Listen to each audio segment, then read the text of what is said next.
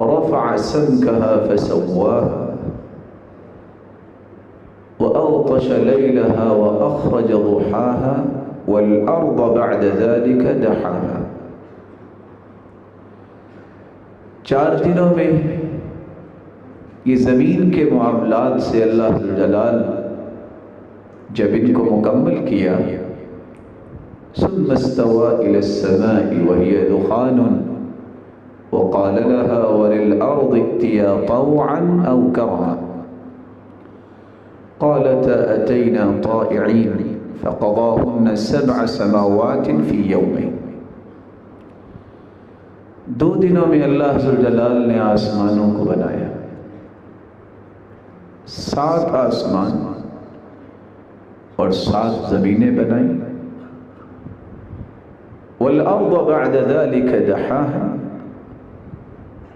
پھر اللہ ذوالجلال نے اس زمین کو برابر کر کے اس قابل بنایا کہ یہاں کوئی بس سکے. مالک الملک کن کہہ کے بھی سب کچھ بنا سکتے ہیں، لیکن مالک الملک نے تخلیق کے ان مدارج کا تذکرہ کیا ہے. جنت و جہنم بھی بنائی، اور سب سے پہلا انسان آدم علیہ السلام کو پوری کائنات سے اپنی مبارک مٹھی میں مٹی لی اور آدم علیہ السلام کو بنایا. رسول اللہ صلی اللہ علیہ وسلم کا فرمان ہے، لما خلق اللہ الخلق قبض من جمیع الارض. اللہ جلال جب بنانے لگے، انسانیت کی تخلیق کرنے لگے، تو پوری زمین سے اپنی مبارک مٹھی میں مٹی لی، اور مٹیوں کا 3 رنگ تھا. خلق آدم من 3 تربات، آدم علیہ السلام کو 3 قسم کی مٹیوں سے پیدا کیا گیا. سودا کالی مٹی سے، بیضاء سفید مٹی سے، حمراء سرخ مٹی سے.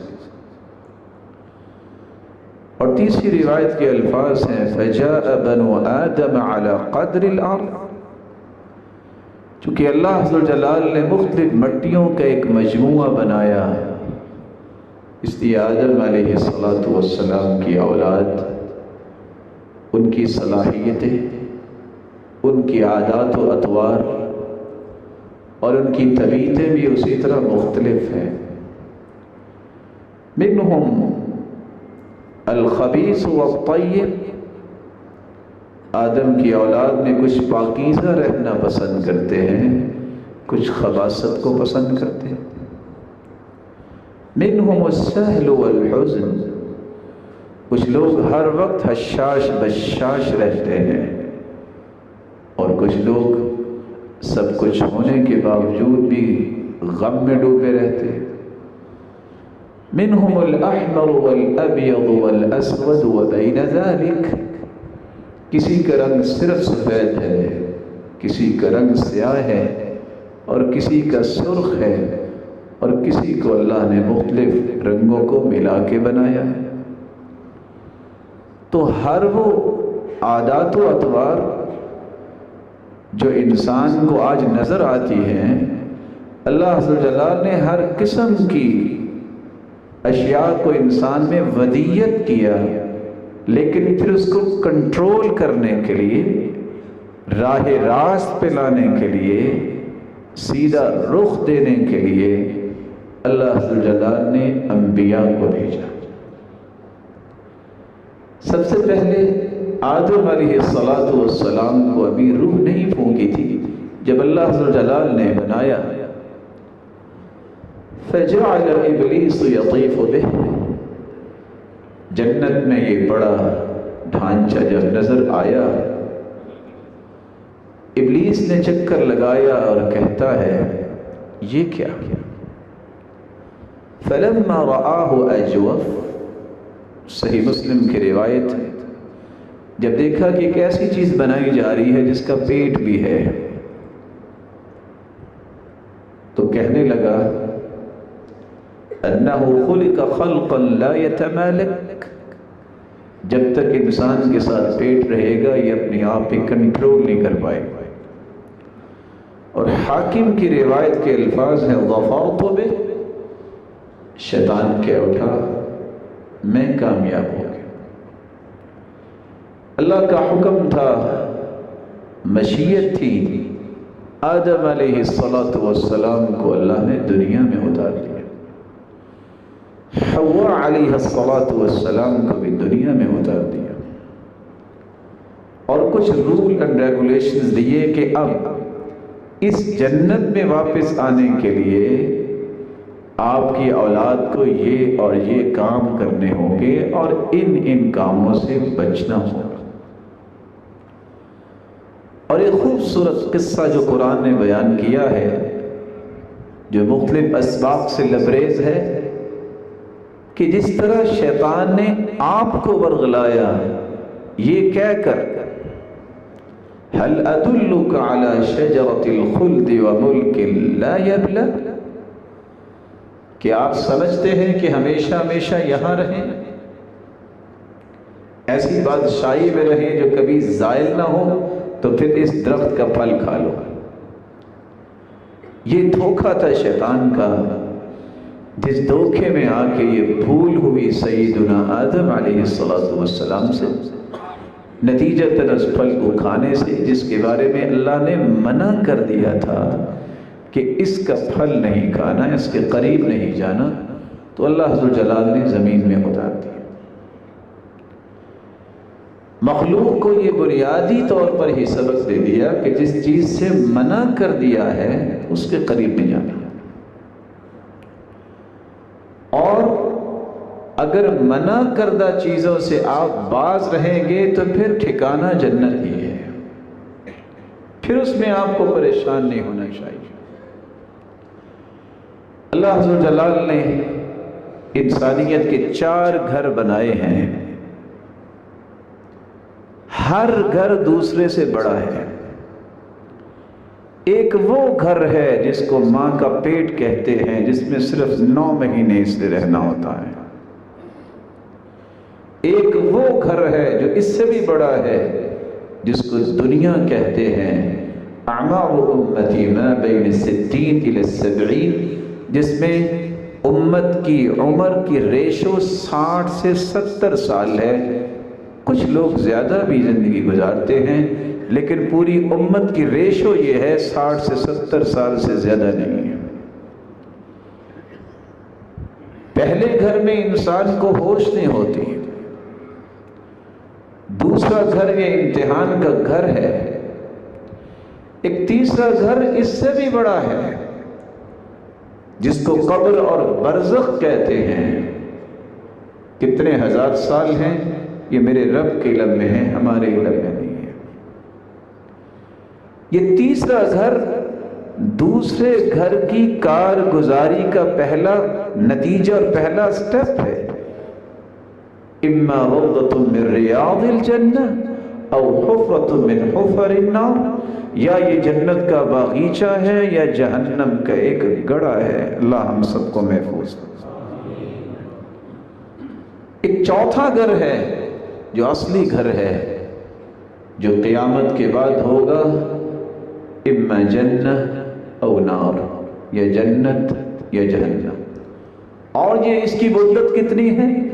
جس طرح پہلے گھر کی مدت 9 ماہ ہے، دوسرے کی مدت 60 سے 70 سال ہے، تیسرے کی مدت ہزاروں سال ہے، اللہ ہی جانتا ہے، لیکن آخر قیامت آئے گی۔ قیامت کے بعد جو گھر ملنے والا ہے وہ ہمیشہ ہمیشہ کے لیے ہے، ابد الآباد ہے۔ اس کے بارے میں میری اور آپ کی سوچ وہاں تک پرواز ہی نہیں کر سکتی جب وہ ختم ہی نہیں ہونے والا۔ اللہ کے رسول نے فرمایا تھا اگر قیامت کے دن کسی کو موت آتی تو اللہ ایک جانور کی شکل میں موت کو لا کے جنت اور جہنم کے درمیان ذبح کروا دیں گے، اگر کسی کو خوشی سے موت اس دن آتی تو جنتیوں کو موت آتی کہ آج موت ذبح ہوگی ہے اور آج کے بعد ہمیں کبھی موت نہیں آئے گی، اور اگر کسی کو غم سے موت آتی تو جہنمیوں کو موت آتی کہ آج موت ذبح ہوگی ہے تو موت تو آنی نہیں، ہمیں ہمیشہ جہنم میں رہنا پڑے گا، لیکن موت جو ہے وہ ذبح ہو چکی ہو۔ اس کی تفصیلات انشاءاللہ ان 4 گھروں کی کسی جمعے میں بیان کریں گے۔ میں آج جس موضوع پہ بات کرنا چاہتا ہوں، یہ جو آخری گھر ہے یہ میرے رب نے اپنے ہاتھوں سے بنایا ہے۔ خلق اللہ جنت عدن بیدی، میرے مالک نے اپنے ہاتھوں سے، مبارک ہاتھوں سے بنایا ہے۔ اس گھر کے اور قبر کے درمیان ایک مشکل ترین گھڑی ہے جس کو قیامت کہتے ہیں۔ اس مشکل ترین گھڑی کی بابت رسول اللہ صلی اللہ علیہ وسلم نے فرمایا، سَتُحْشَرُونَ يَوْمَ الْقِيَامَةِ حُفَاةً عُرَاةً غُرْلًا بُهْمًا۔ دنیا میں اگر تم 2 لاکھ کی جوتی پہنتے ہو، قیامت کو ہر شخص پاؤں سے ننگا ہوگا۔ دنیا میں مہنگے مہنگے برانڈ استعمال کرتے ہو لباس کے، قیامت کو ہر انسان کے اوپر کوئی کپڑا نہیں ہوگا بغیر لباس کے۔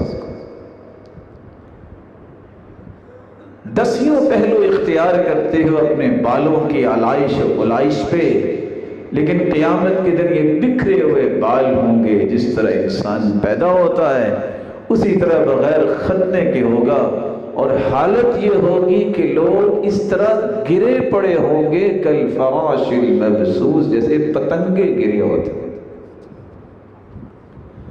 آج 1 گھنٹہ باہر دھوپ میں کھڑے ہو کے دیکھیے کہ انسان جھلس جاتا ہے۔ وہ دن جو 50,000 سال کا دن ہوگا، جس دن سورج اتنا قریب ہوگا، یکون الناس علی قدر اعمالہم فی العرق، لوگ پسینے میں شرابور ہوں گے، پسینہ اتنا جسم سے نکلے گا، اتنا نکلے گا کہ کسی کے ٹخنے تک پسینے کا پانی ہوگا۔ منہم من یبلغ الی رکبتین، کسی کا پسینہ گر گر کے اس کے گھٹنے تک آ جائے گا۔ منہم من یبلغ الی حقوائی، اور کسی کا پسینہ اس کی کمر تک آ جائے گا۔ ومنہم من یلجمہم الجاما، اور کچھ پسینے میں اس طرح ہوں گے کہ ان کے منہ تک ان کا پسینہ آ چکا ہوگا۔ حتی یذهب عرقهم فی الارض 70 ذراعا، کچھ ایسے بدبخت ہوں گے کہ 70 ہاتھ پسینے میں وہ ڈبکیاں کھا رہے ہوں گے۔ ایک ہی راستہ ہے اس مشکل اور ہولناک کیفیت سے بچنے کا، ایک ہی راستہ ہے کہ وہ وقت جو 50,000 سال کا ہے کافروں کے لیے، اللہ مومنوں کے لیے تو اسے مختصر کر دیں گے، جیسا کہ سیدنا ابو ذر رضی اللہ تعالی عنہ روایت کرتے ہیں کہ کتنا بڑا یہ دن ہے۔ مسند احمد کی روایت ہے، انه يخفف على المؤمن حتى يكون اخف عليه من صلاة مكتوبة يصليها في الدنيا۔ 50,000 سال کا دن کافروں کے لیے ہوگا، لیکن بعض ایسے اللہ کے پیارے ہوں گے کہ ان کے لیے دن اتنا ہی ہوگا جتنا ایک نماز سے دوسری نماز کا وقت دنیا میں ہوتا ہے، مومن کو اتنا ہی محسوس ہوگا۔ لیکن کون سے مومن؟ جن کو اللہ جلال نے اپنے عرش کے سائے کے لیے چن لیا ہو۔ اللہ کا عرش 7 زمینیں اور 7 آسمانوں کو اللہ نے بنایا 14 طبق۔ عبداللہ بن مسعود رضی اللہ تعالی عنہ فرماتے ہیں، زمین سے آسمان تک کا فاصلہ 500 سال کا ہے۔ اور اسی طرح ساتوں آسمانوں کا ہر آسمان کا فاصلہ. ساتوں آسمانوں کے اوپر اللہ ذوالجلال نے جو قرآن میں فرمایا ہے کرسی ہے، اور اس کے اوپر جو پانی ہے 500 سال کا فاصلہ ہے، اور پانی پر اللہ کا عرش ہے، اور اللہ عرش پر مستوی ہیں، بلند ہیں، قائم ہیں. سلسلہ صحیحہ کی روایت ہے، سیدنا ابو ذر فرماتے ہیں دخلت المسجد الحرام فرأيت رسول اللہ صلی اللہ علیہ وسلم وحدہ. میں مسجد حرام میں گیا، میں نے سید المرسلین کو اکیلے بیٹھا پایا. فجلست الیہ، میں فوراً آپ کی خدمت میں حاضر ہو گیا. میں نے ایک سوال کیا، یا رسول اللہ صلی اللہ علیہ وسلم ایوما آیت نزلت علیک افضل.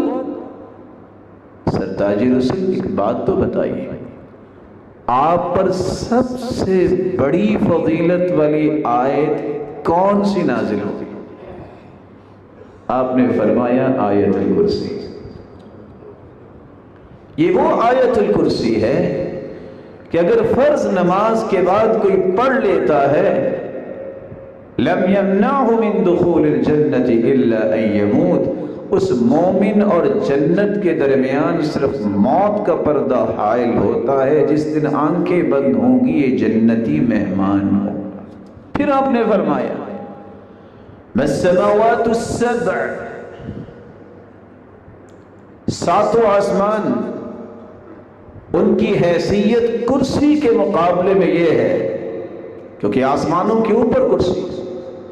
فی الکرسی کحلقۃ ملقاۃ بارض فلاح، ایک چھوٹی سی انگوٹھی کو ایک کھلے میدان میں رکھا جائے تو انگوٹھی نظر آئے گی.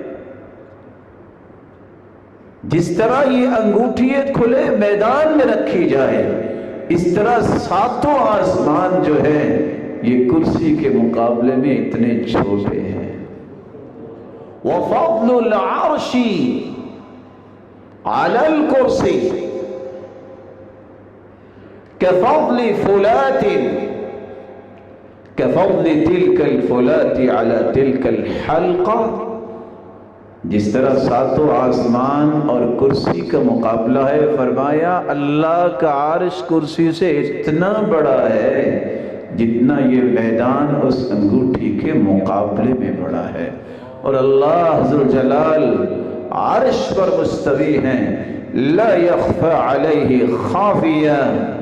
عبداللہ بن مسعود رضی اللہ تعالیٰ عنہ کی روایت کے الفاظ ہیں لا يخفى علیہ شیء من اعمالکم. اللہ عرش پر ہے لیکن آپ کا کوئی بھی عمل اس پہ مخفی نہیں، ایک ایک چیز کو وہ جانتا. رسول اللہ صلی اللہ علیہ وآلہ وسلم پر جو قرآن اترا ہے، جب سے امت نے منہ پھیرا ہے اس قرآن سے، ذلت اور رسوائی اس کا سبب بنا ہے، جس کو اللہ کا ہی پتہ نہیں. اللہ ذوالجلال نے ایک نہیں 7 مرتبہ قرآن میں اس کا تذکرہ کیا ہے. الرحمن علی العرش استوى، اللہ عرش پر مستوی ہیں، بلند ہیں، قائم ہیں. ثم استوى علی العرش، ایک نہیں 7 مرتبہ اس کا تذکرہ ہے، اور قرآن مجید میں 21 مرتبہ لفظ عرش استعمال ہوا ہے. اور قرآن یہ بھی کہتا ہے الیہ یصعد الکلم الطیب والعمل الصالح یرفعہ. پاکیزہ چیزیں آسمان کی طرف چڑھتی ہیں، اللہ کے پاس جاتی ہیں. اچھے بول اور اچھے کلمات بھی اللہ کے پاس فرشتے لے کے جاتے ہیں. تعرج الملائکۃ والروح، فرشتے اور جبریل امین زمین پہ اترتے بھی ہیں تو واپس اللہ کے پاس جاتے ہیں. لیکن تعجب اس بات کا ہے جس شخص کو اللہ کی معرفت نہیں، وہ اللہ کے احکامات کی معرفت کیا حاصل کر سکتا.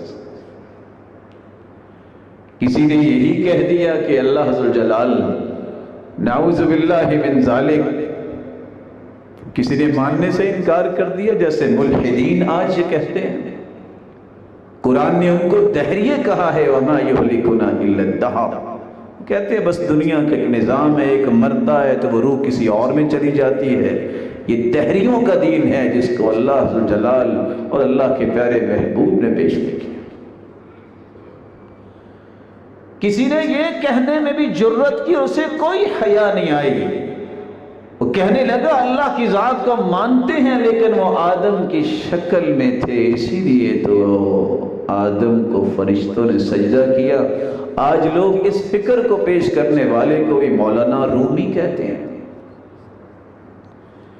کسی نے اس سے آگے بھی کہنے میں کوئی عار محسوس نہ کی اور کہا کہ ہم مانتے ہیں اللہ کی ذات ہے، لیکن اللہ کی ذات مدینے میں اتر آئی تھی محمد مصطفیٰ کی شکل میں، نعوذ باللہ من ذالک۔ اور یہی بات جو ہے آپ کتابیں پڑھ کے دیکھیں، دیوان فرید ہو یا اس طرح کی کتابوں میں یہی کچھ لکھا جاتا ہے۔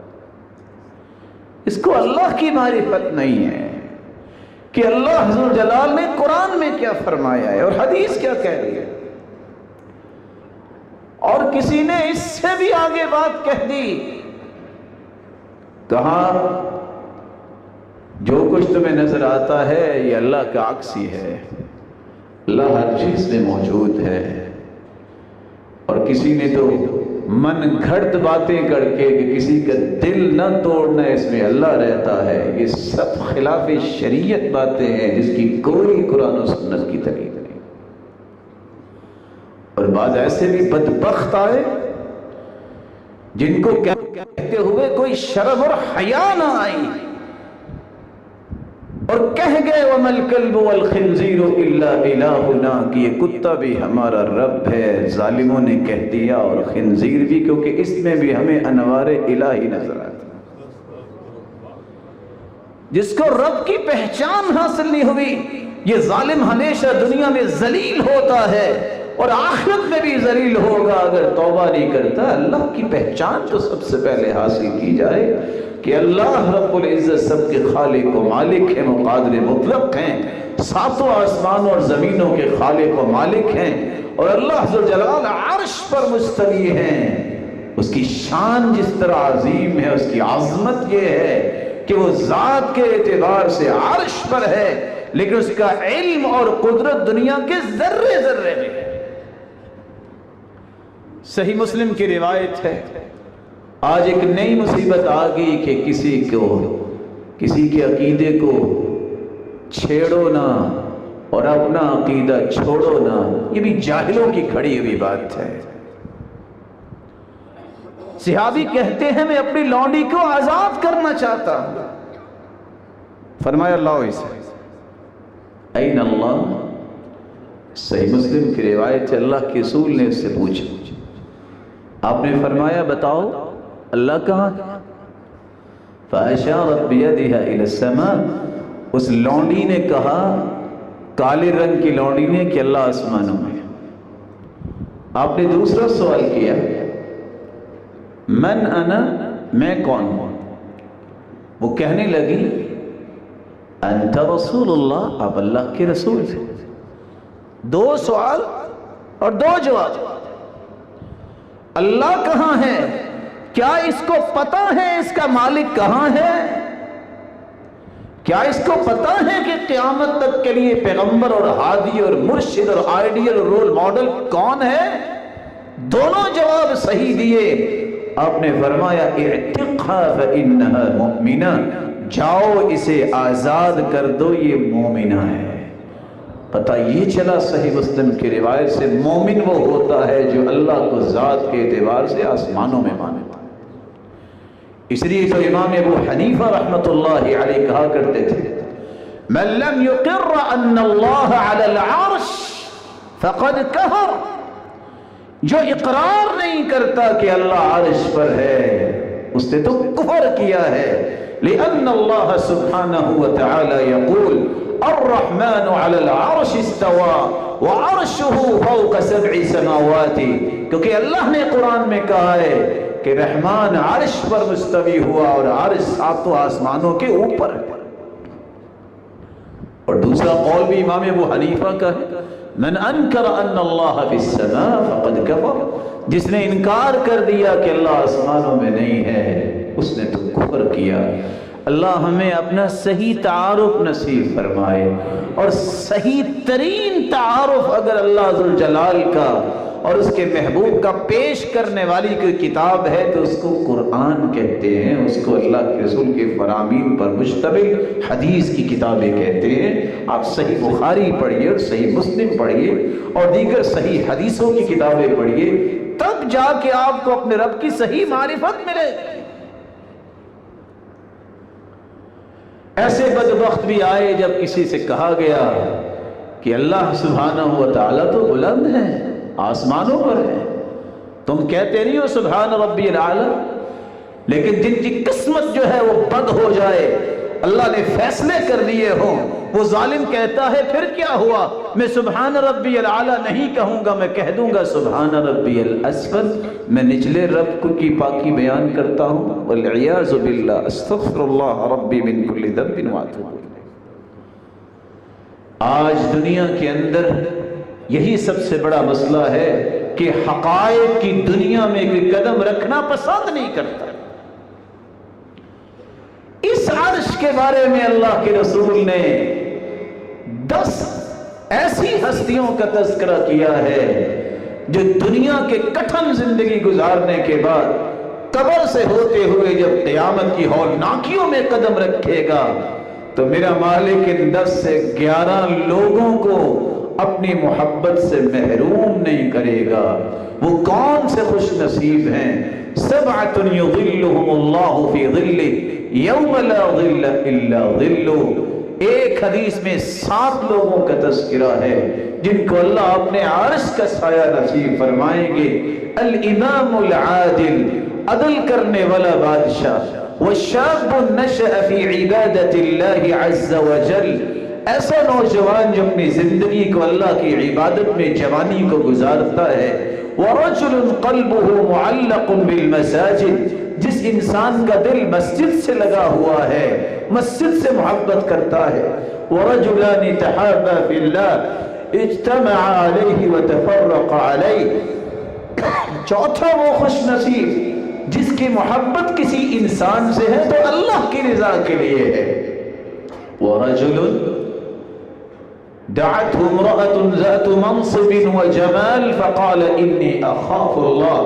پانچواں وہ خوش نصیب جس کو اس عرش کا سایہ ملے گا، جس کو کوئی عورت برائی کی دعوت دے تو وہ کہے میں تو اللہ سے ڈرتا ہوں۔ وَرَجُلٌ تَصَدَّقَ بِصَدَقَةٍ فَأَخْفَاهَا حَتَّى لَا تَعْلَمَ شِمَالُهُ مَا تُنْفِقُ يَمِينُهُ۔ اور چھٹا وہ انسان جس کو عرش کا سایہ ملے گا جو دائیں ہاتھ سے صدقہ کرتا ہے رب کی رضا کے لیے، لیکن ریاکاری اور شہرت نہیں چاہتا، اور اس کے بائیں ہاتھ کو بھی پتہ ہی نہیں چلتا۔ اور 7واں خوش نصیب وَرَجُلٌ ذَكَرَ اللَّهَ خَالِيًا فَفَاضَتْ عَيْنَاهُ، جو اکیلا بیٹھ کے اللہ کی یاد میں آنسو بہا لیتا ہے۔ یہ اس قدر قیمتی آنسو ہے کہ اللہ اسے اپنے عرش کا سایہ نصیب فرمائے۔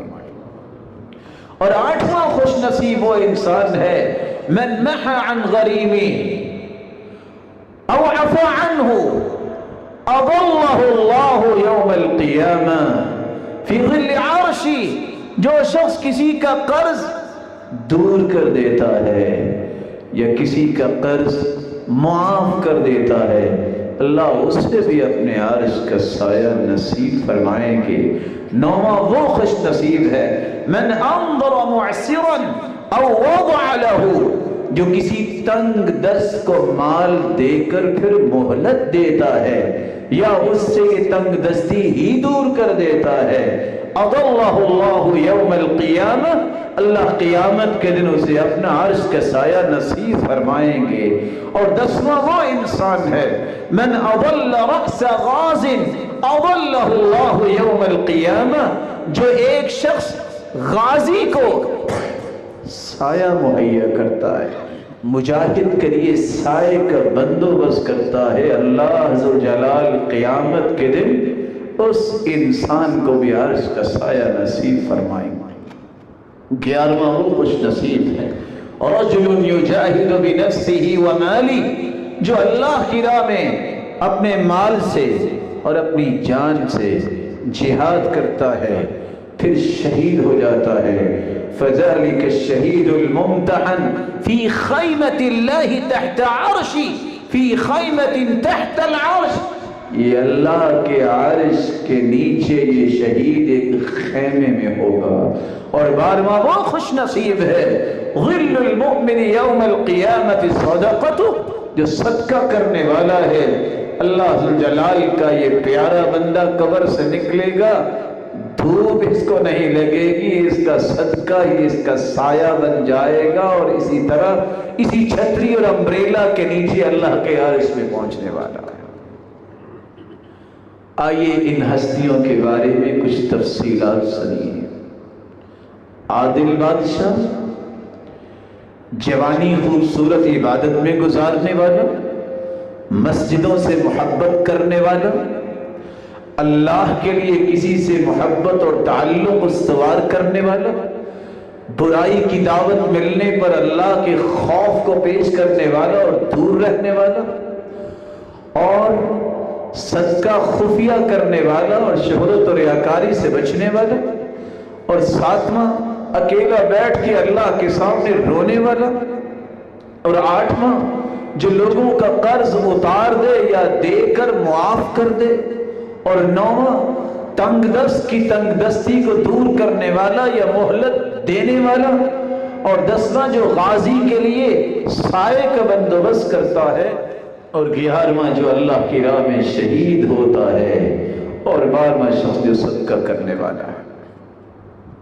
الامام العادل، عدل و انصاف کرنے والا بادشاہ اللہ کے عرش کے سائے میں ہوگا۔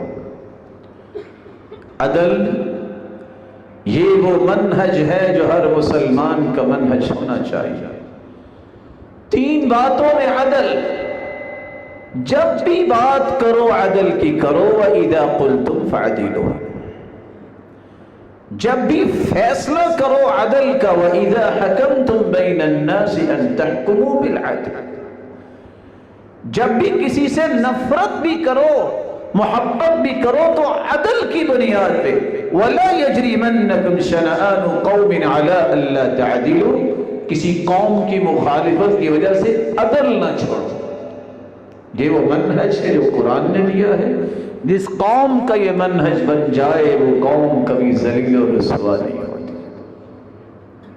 عدل و انصاف اتنی بڑی صلاحیت ہے، اللہ ذوالجلال نے اس لیے عدل و انصاف اختیار کرنے والوں کو اتنا پسند کیا ہے کہ جہاں اپنی گواہی دی ہے وہاں اللہ مالک الملک نے عدل و انصاف اختیار کرنے والوں کی گواہی کو بھی اپنی گواہی کے ساتھ ملا کے قرآن بنا کے پیش کر دیا۔